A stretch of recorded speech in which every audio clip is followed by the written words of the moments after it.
Hello all, welcome to TN பேசா spend channel. நாம இந்த வீடியோவில் இந்தியன் பாலிட்டிக் கீழே 3 டாபிக் பார்க்க போகிறோம்.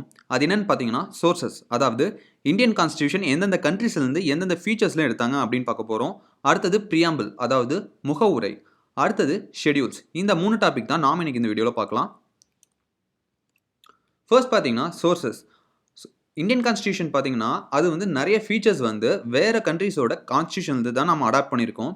மொத்தம் பார்த்தீங்கன்னா 60 கண்ட்ரீஸை வந்து அவங்க வந்து ரெஃபர் பண்ணியிருப்பாங்க. ஸோ நாம் இதில் இம்பார்ட்டண்ட்டான ஃபீச்சர்ஸ் மட்டும் பார்க்க போகிறோம். இதில் பார்த்தீங்கன்னா பிரிட்டிஷ், வெய்மர் அதாவது ஜெர்மனி, அமெரிக்கன், சோவியத் யூனியன் அதாவது Russia, Canadian, South African, Irish, government of India act 1935, Australian constitution, இதெல்லாம் தான் நாம் இந்த வீடியோவில் பார்க்க போகிறோம்.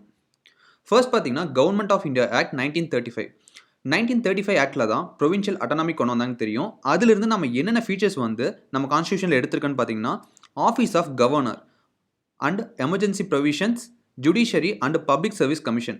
So public service commission, the TNPSC, union public service commission இதெல்லாம் இருக்கு இல்லையா, இதுவும் emergency provisions and office of governor, இந்த 3 மட்டும்தான் நம்ம 1935 ஆக்ட்லேருந்து எடுத்திருக்கோம்.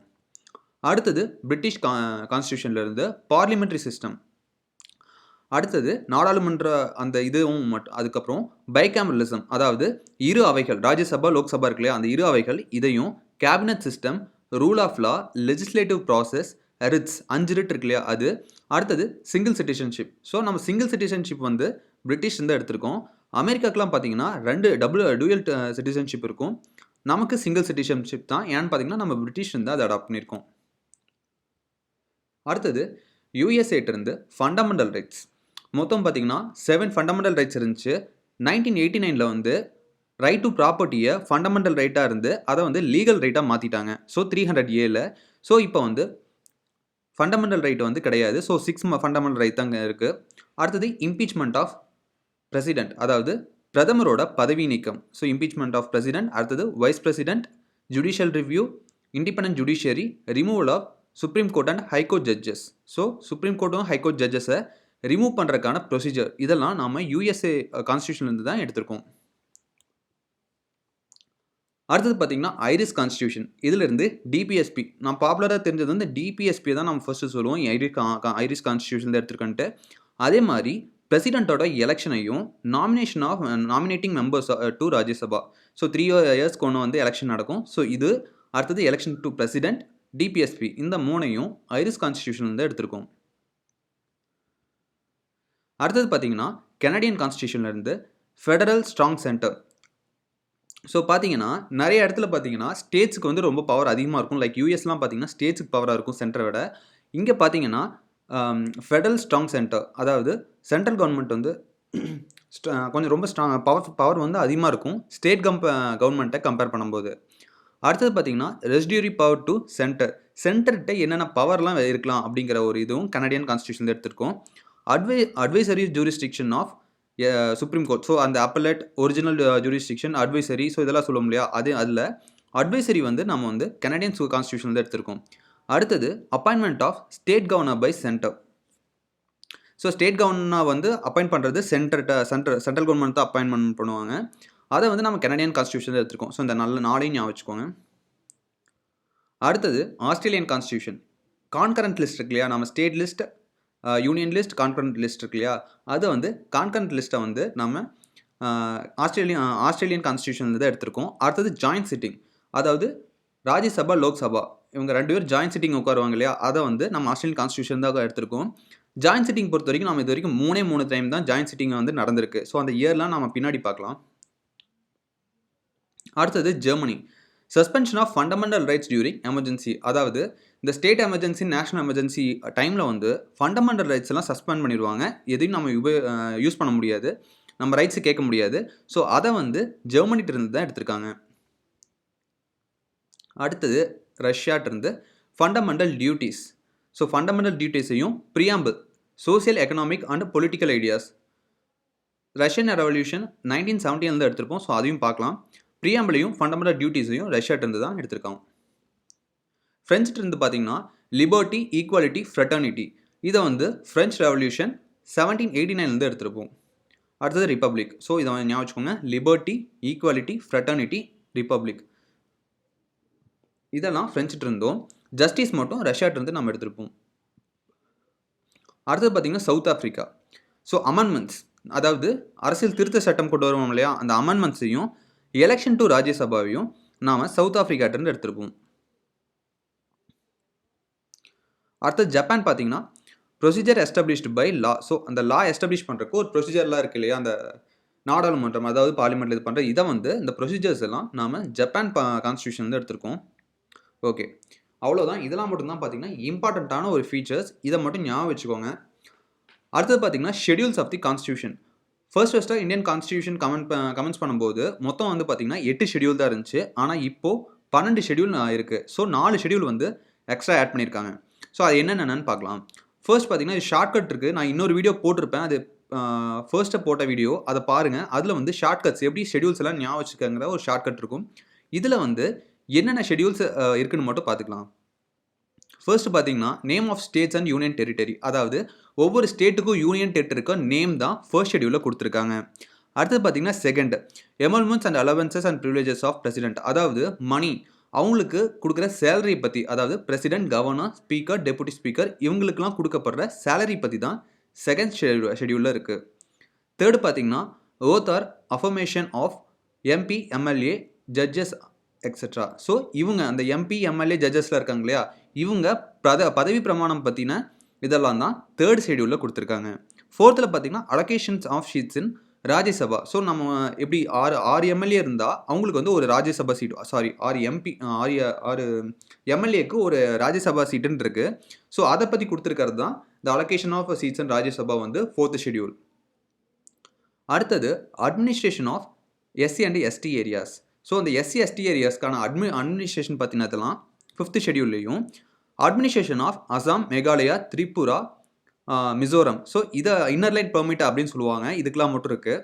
இதில் வந்து ரீசெண்டாக மணிப்பூரையும் கொண்டு வந்துட்டாங்கன்னு நினைக்கிறேன். ஸோ அதை பார்த்துக்கோங்க, செக் பண்ணிக்கோங்க. ஸோ இதெல்லாமே சிக்ஸ்த் ஷெடியூலில் இருக்குது. செவன்த் ஷெடியூல் பார்த்தீங்கன்னா டிவிஷன் ஆஃப் பவர்ஸ். நான் முன்னாடி பார்த்த மாதிரி கான்கரண்ட்லாம் பார்த்தீங்கன்னா கான்கரண்ட் லிஸ்ட் வந்து ஆஸ்திரேலியன் கான்ஸ்டியூஷன் எடுத்திருப்பாங்க. ஸோ அதே பார்த்தீங்கன்னா union list, state list, concurrent list 3 இருக்குது. யூனியன் லிஸ்ட்டு என்னென்னு பார்த்தீங்கன்னா அது வந்து இப்போது லைக் எஜுகேஷன் பார்த்தீங்கன்னா யூனியன் லிஸ்ட்டில் இருக்குது, அது வந்து ஸ்டேட் லிஸ்ட்டில் இருந்துச்சு. 1976 எமர்ஜென்சி யூஸ் பண்ணி இந்திரா காந்தி அவர்கள் வந்து அதை யூனியன் லிஸ்ட்டுக்கு மாற்றிருப்பாங்க. யூனியன் லிஸ்ட்டை பொறுத்த வரைக்கும் பார்த்தீங்கன்னா சென்டர் நினச்சா என்ன கரெக்ஷன் வேணால் பண்ண முடியும், அதை வந்து ஸ்டேட் கவர்மெண்ட் எதுவும் கேட்க முடியாது. லைக் இப்போ எஜுகேஷனில் வந்து இப்போது நேஷனல் எஜுகேஷன் பாலிசி கொண்டு வந்திருக்காங்க இல்லையா, அது வந்து யூனியன் நினச்சா என்ன வேணாலும், அது சென்ட்ரல் கவர்மெண்ட் நினச்சா என்ன வேணால் கொண்டு வர முடியும். ஸ்டேட் கவர்மெண்ட் வந்து எதுவுமே எதிர்த்து கேட்க முடியாது. ஸோ அந்த மாதிரி ஒரு பவர் இருக்குது யூனியன் லிஸ்ட்டில் இருக்கிறதுக்கு. அதே மாதிரி ஸ்டேட் லிஸ்ட்டில் பார்த்தீங்கன்னா ஸ்டேட் கவர்மெண்ட்டுக்கு பவர் இருக்குது. அவங்க என்ன வேணாலும் அதில் வந்து கரெக்ஷன் கொண்டு வரலாம், என்ன வேணால் புதுசாலும் அவங்க கொண்டு வந்துக்கலாம் அந்த ஸ்டேட் லிஸ்ட்டில் இருக்க 61 இதில். அதே மாதிரி கான்கரண்ட் லிஸ்ட்டில் பார்த்தீங்கன்னா 2 பேருமே இது பண்ணிக்கலாம். ஆனால் வந்து ஸ்டேட் கவர்மெண்ட் பண்ணும்போது சென்ட்ரல் கவர்மெண்ட்டும் ஒரு அப்ரூவல் வாங்கணும். அதே மாதிரி சென்ட்ரல் கவர்மெண்ட்டுக்கு அதே ப்ரொசீஜர் தான். ஸோ பார்த்தீங்கன்னா இதில் என்னென்ன இருக்குன்னு ஒரு மெயினான, அதாவது அக்ரிகல்ச்சர் எதில் இருக்குது, இது எஜுகேஷன் எதில் இருக்குது, ஸோ இந்த மாதிரி ஒரு இம்பார்ட்டண்ட்டான திங்ஸ்லாம் மட்டும் பார்த்துக்கோங்க லிஸ்ட்டில் என்னென்ன இருக்குன்ட்டு. அடுத்தது அஃபிஷியல் லாங்குவேஜ். ஸோ எத்தனை அஃபிஷியல் லாங்குவேஜ் இருக்குது, 22 இருக்கு இல்லையா, அதை பற்றி கொடுத்துருக்கிறது தான் இந்த 8th ஷெடியூலில் இருக்கிறது. 9th பார்த்தீங்கன்னா acts and regulations dealing with land reforms. So land reforms பற்றினதெல்லாம் 9th ஷெடியூலில் இருக்குது. ஃபர்ஸ்ட் அமெண்ட்மெண்ட் ஆக்ட் வந்து 1951. ஸோ நமக்கு முன்னாடி சொன்ன மாதிரி 8 ஷெடியூல் தான் முதல்ல இருந்துச்சு. ஸோ இந்த 9th ஷெடியூலில் கொண்டு வந்தது பார்த்தீங்கன்னா first amendment act. So first amendment act எதுன்னு பார்த்தீங்கன்னா லேண்ட் ரிஃபார்ம்ஸ் தான். அது மூலியமா 9th ஷெடியூல்னு ஒரு ஷெடியூலை ஆட் பண்ணியிருக்காங்க. அடுத்தது ஆன்டி டிஃபெக்ஷன் லா, அதாவது கட்சி தாவுதல் தடை சட்டம். அது வந்து 1985 கொண்டு வந்தது. இது 52nd அமெண்ட்மெண்ட் மூலியமா கொண்டு வந்திருக்காங்க. ஸோ இப்போ வந்து நிறைய நம்ம பார்த்துட்டு இருக்கோம், இந்த மத்திய பிரதேஷ், இந்த மாதிரி ராஜஸ்தான், இதுலாம் கட்சி மாறினா, கர்நாடகாவில் கூட நிறையவே நடந்துச்சு. கட்சி மாறினா வந்து அவங்க பதவி விட்டு தூக்கணும். இது வந்து ஏன் தமிழ்நாடு கூட நடந்துச்சு லாஸ்ட் இயரில். அவங்க கட்சியை வந்து ஒரு கட்சியிலேருந்து ஜெயிச்சு இன்னொரு கட்சிக்கு தாவுனா அவங்க பதவி வந்து பறிக்கப்படணும். இதுதான் ஆன்டி டிஃபெக்ஷன் லா. இது வந்து 52nd அமெண்ட்மெண்ட் மூலியமாக 1985 கொண்டு வந்தாங்க. இது ராஜீவ்காந்தி பீரியடில் கொண்டு வந்தது. 11th ஷெடியூல் பார்த்தீங்கன்னா பஞ்சாயத். ஸோ பஞ்சாயத்து ராஜ் வந்து 73rd அமெண்ட்மெண்ட்டில் கொண்டு வந்தது 1992. அதே வருஷம் முனிசிபாலிட்டி, அதாவது பஞ்சாயத்து ராஜ் மாதிரி முனிசிபாலிட்டிக்கான அமெண்ட்மெண்ட் வந்து 74th அமெண்ட்மெண்ட் அதே இயர் 1992 தான். இது 12th ஷெட்யூலில். ஸோ இவ்வளோ தான் 12 ஷெட்யூல்ஸும். அடுத்து பார்த்தீங்கன்னா 8th ஷெட்யூலில் நான் முன்னாடியே பார்த்த மாதிரி லாங்குவேஜுக்கான ஷெட்யூல் தான் 8th ஷெட்யூல். அஃபிஷியல் லாங்குவேஜ் எல்லாமே அதில் இருக்கும். ஸோ இதில் எந்தெந்த லாங்குவேஜ் எந்தெந்த வருஷம் எந்தெந்த அமெண்ட்மெண்ட் மூலியமாக சேர்த்தாங்கன்னு பார்த்தீங்கன்னா 21 அமெண்ட்மெண்ட் மூலியமாக 1967 சிந்தி சேர்த்துருப்பாங்க. ஸோ வந்து இதை எப்படி ஞாபகம் வச்சுக்கோங்கன்னா 21 + 71 வந்து 92. ஸோ ஆட் பண்ணி பார்த்தீங்கன்னா 92 வரும். ஸோ இந்த மாதிரி ஞாபகம் வச்சுக்கோங்க. 67 வந்து ஃபர்ஸ்ட் கொண்டு வந்திருப்பாங்க சிந்தியையும். 1992 வந்து கொங்கணி, மணிப்புரி, நேபாளி இதை கொண்டு வந்தாங்க. 92nd அமெண்ட்மெண்ட் மூலியமாக பார்த்தீங்கன்னா 2003 போடோ, டாக்ரி, மைத்திலி, சாந்தாலி. ஸோ இதை வந்து பிடிஎம்எஸ் அப்படின்னு ஞாபகம் வச்சுக்கோங்க. இது கேஎம்என். ஸோ இந்த மாதிரி ஞாபகம் வச்சிட்டிங்கன்னா கொஞ்சம் ஈஸியாக இருக்கும். போடோ, டாக்ரி, மைதிலி, சாந்தாலி. இந்த போடோலாம் பார்த்தீங்கன்னா அசாம் சைடு பேசுகிற ஒரு லாங்குவேஜ், ஒரு ட்ரைபல் லாங்குவேஜ் தான் இதெல்லாம். அடுத்து பார்த்தீங்கன்னா ப்ரியாம்பிள். இந்த ப்ரியாம்பிளை தான் நம்ம முகவுரைன்னு சொல்லுவோம். ஸோ இதை பற்றி நிறைய பேர் சொல்லியிருப்பாங்க. இதில் ஒருத்தர் வந்து identity card of the Indian constitution இந்த மாதிரிலாம் சொல்லியிருப்பாங்க. ஸோ அது யார் யார் என்னென்ன சொன்னாங்க அப்படிங்கிறதுலாம் அடுத்த வீடியோவில் பார்க்கலாம். இது வந்து சும்மா பேசிக்கானது மாதிரி ஞாபகம் வச்சுக்கோங்க. இந்த ப்ரியாம்பிள்ங்கிறது ஃபர்ஸ்ட் எங்கே கொண்டு வந்தப்பட்டதுன்னு பார்த்தீங்கன்னா அமெரிக்கன் கான்ஸ்டியூஷனில் தான் இந்த ப்ரியாம்பிள்ங்கிற வந்து இன்சர்ட் பண்ணாங்க ஃபர்ஸ்ட் டைம். ஸோ இந்த ப்ரியாம்பிள் என்ன சொல்லப்பட்டிருக்குன்னு பார்த்தீங்கன்னா sovereign socialist secular democratic republic. So இது ஆர்டராக வந்து நம்ம எழுத சொல்லிடலாம். பிலிம்ஸில் நிறைய டைம் கொஷின் வந்திருக்கு. இதில் என்னென்னா வந்து கரெக்டாக ஆர்டர் எழுத சொல்லி இப்போ ஃபர்ஸ்ட்டு வந்து இந்தியன் கான்ஸ்டியூஷன் வந்து கொண்டு வரும்போது பார்த்தீங்கன்னா சாவரின் டெமோக்ராட்டிக் ரிப்பப்ளிக் இந்த 3 மட்டும்தான் இருந்துச்சு. 1976 எமர்ஜென்சிக்கு அப்புறம் சோசியலிஸ்ட் செக்யூலர் இந்த ரெண்டையும் இடையில சேர்த்துட்டாங்க. ஸோ இது டோட்டல் பார்த்தீங்கன்னா 5 இருக்குது. Sovereign, socialist secular, democratic republic. அடுத்து பார்த்தீங்கன்னா நம்ம முன்னாடியே பார்த்த மாதிரி ஜஸ்டிஸ், சோசியல் எக்கனாமிக்கல் பொலிட்டிக்கல். இந்த சோசியல் எக்கனாமிக் பொலிட்டிக்கல் ஜஸ்டிஸ் பற்றி தான் இது கொடுத்துருக்கு.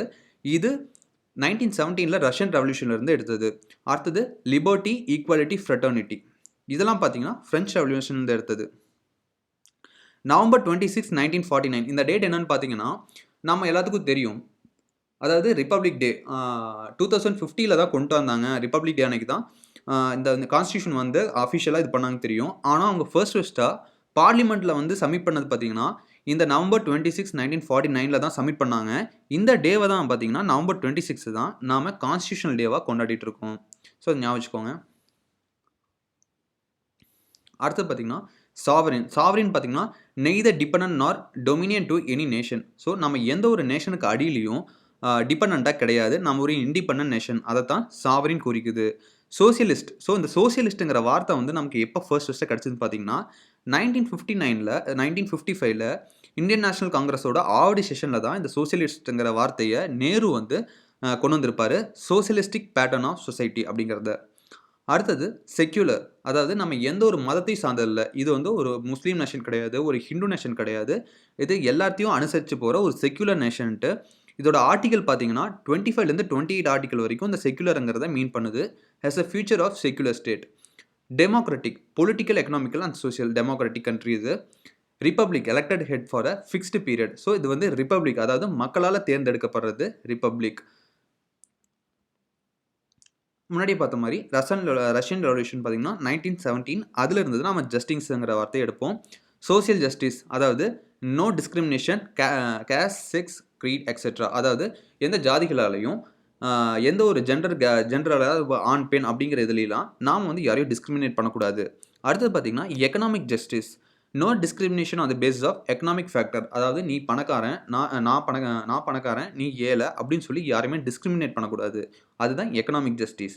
அடுத்தது political justice, equal political rights. அதாவது இங்கே யார் வேணாலும் கட்சி தொடங்கலாம், யார் வேணாலும் ஆட்சிக்கு வரலாம், இவங்க தான் வரணும், இவங்க வரக்கூடாது அப்படின்லாம் எதுவுமே கிடையாது. அதுதான் equal political rights, political justice. அடுத்து பார்த்தீங்கன்னா லிபர்ட்டி, ஈக்குவாலிட்டி, ஃப்ரெட்டர்னிட்டி. இதெல்லாம் பார்த்தீங்கன்னா நம்ம ஃப்ரெஞ்ச் ரெவல்யூஷன் எடுத்திருப்போம். 1789 ஆப்சன்ஸ் ஆஃப் லிபர்ட்டினா absence of restriction, French revolution. Equality, no special privileges to any section. அதாவது இங்கே எல்லாருமே ஈக்குவல், ஒருத்தருக்கு மட்டும் எந்த ஒரு ஸ்பெஷல் ப்ரிவிலேஜஸும் யாருக்காகவும் குறிப்பிட்ட நபர்களுக்காக கொடுக்கப்பட மாட்டாது. அதுதான் ஈக்குவாலிட்டி. ஃப்ரெட்டர்னிட்டி பார்த்தீங்கன்னா பிரதர்ஹுட்னஸ், இங்கே எல்லாருமே சகோதரத்துவத்தோடு இருக்கணும் அப்படின்னு சொல்கிறது தான் இந்த ஃப்ரெட்டர்னிட்டி. ஸோ இந்த மூணையும் பார்த்தீங்கன்னா ஃப்ரெஞ்ச் ரெவல்யூஷனில் எடுத்திருப்போம். ஜஸ்டிஸ் மட்டும் ரஷ்யன் ரெவல்யூஷனில். அடுத்து பார்த்தீங்கன்னா அமெண்ட்மெண்ட்ஸ்.